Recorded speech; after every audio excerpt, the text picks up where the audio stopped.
Today we are going through the Brazilian tech tree made by the user known as PikPikker. Now this tech tree does have some problems which I will discuss at the end of the video, so put your pitchforks down and just try and enjoy the video. Anyways, I'm Jordan, also known as Hotshot Raptor, and welcome to the video. I upload a wide amount of content on the channel, from funny moments to World of Tanks to a game I am making and more. You can check them out in the description below, and if you enjoy this video be sure to like and subscribe. And anyways, let's get right into it.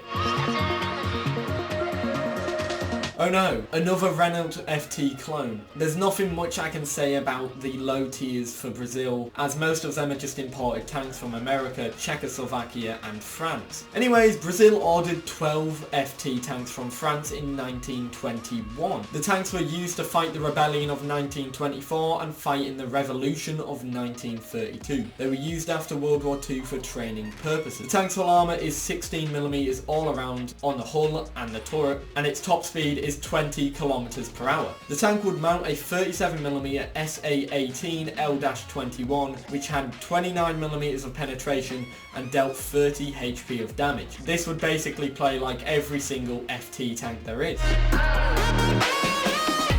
Coming in at tier 2 is the LTP. This is the only tank in the Brazilian tech tree that technically wasn't owned by Brazil. This was used in the Peruvian army, and as they are neighbours and can't muster their own tech tree, the creator PikPikker has decided to put them here, and they can kind of fit in this or a Latino tech tree, which I'll go over in the future. The tank's hull armour is 25mm on the front, 15 on the side and 12 on the rear, and its turret armour is the exact same. The tank also had a top speed of 40 km per hour. The tank would use a 37mm Skoda A3 gun, which would have 52mm of penetration and deal 40 HP of damage on standard round. This is basically like the German and Czech low tier Panzer 38T.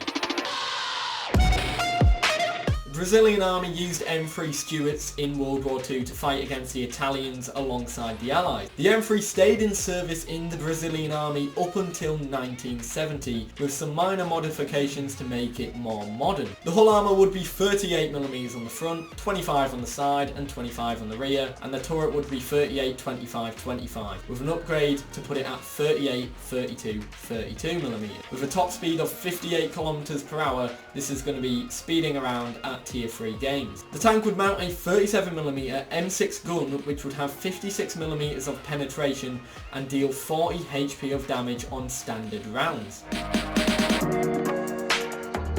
Now tier 4 is probably the most problematic tank in the whole of the tech tree, because this, as you all know and love, is the M3 Lee. In 1944, Brazil sent 100 M3 Lees to fight in Italy. Or so they were meant to. They instead stayed in Brazil up until 1950. The tank's hull armour is basically the M3 Lees, with it being 51 on the front, 38 on the side and 39 on the rear of the hull. And the turret's 51 on the front, 51 on the side and 51 on the rear. The M3 Lee would have a top speed of 42 km per hour. The tank is a choice of two 75mm cannons, the 75mm M2 and the 75mm M3. The M2 would have 90mm of penetration and deal 110 HP of damage, while the M3 would have 92mm of penetration and deal 110 HP of damage.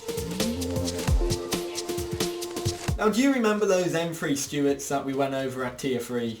Well, look at them now. Feel old yet? In the 1970s, the Brazilian army went through a process of modifying old M3 Stuarts. These tanks were rather successful and led Brazil to create their own main battle tank. The tank's hull armour is 50mm on the front, 25 on the sides and 25mm on the rear, and the turret armour is not specified. The tank would have a top speed of 55 km, making it rather nippy. The tank would mount a 90mm DEFA D921A 90 F1 which would have 145mm of penetration and deal 240 HP of damage, making it an exceptionally good gun.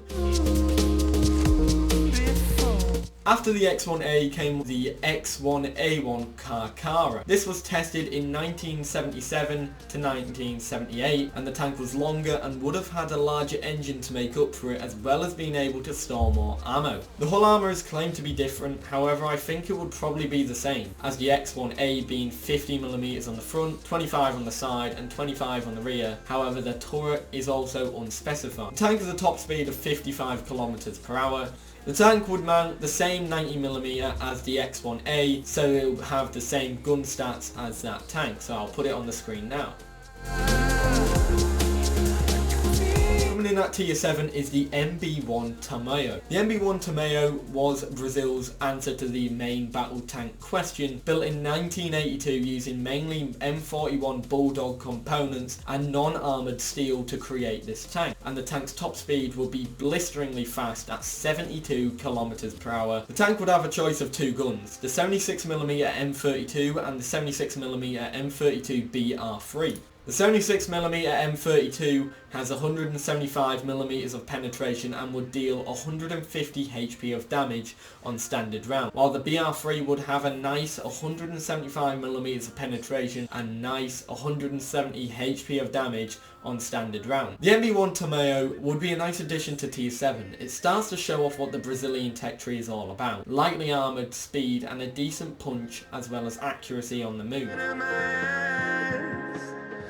The MB2 Tamoyo is where it really starts to kick in. This tank's speciality, its main gun was fully stabilised, and so it makes it extremely accurate on the move. The hull armour was around 50mm all around, while the turret armour was somewhere close to 25mm. The tank would be fast with a top speed of 67 km per hour, but that's not as fast as the tier 7. Yet again, the tank would have a choice of two guns, the 76mm M32 BR3 and the 90mm Bernardini 90-40. The 76mm M32 BR3 would have 175mm of penetration and deal 170 HP of damage on standard rounds, while the 90mm Bernardini would have 195mm of penetration and deal a nice comfortable 240 HP of damage.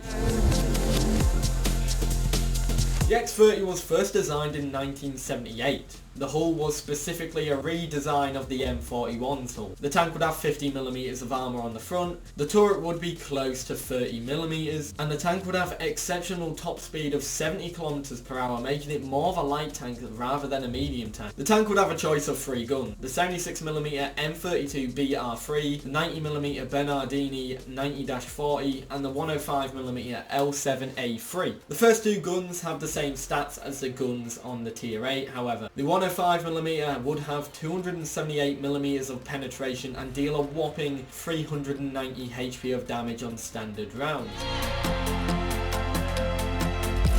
Coming in at tier 10 is the MB3 Tamoyo. The MB3 was built in 1984, having little improvements over the MB2 apart from a proposal to mount the L7A3 gun.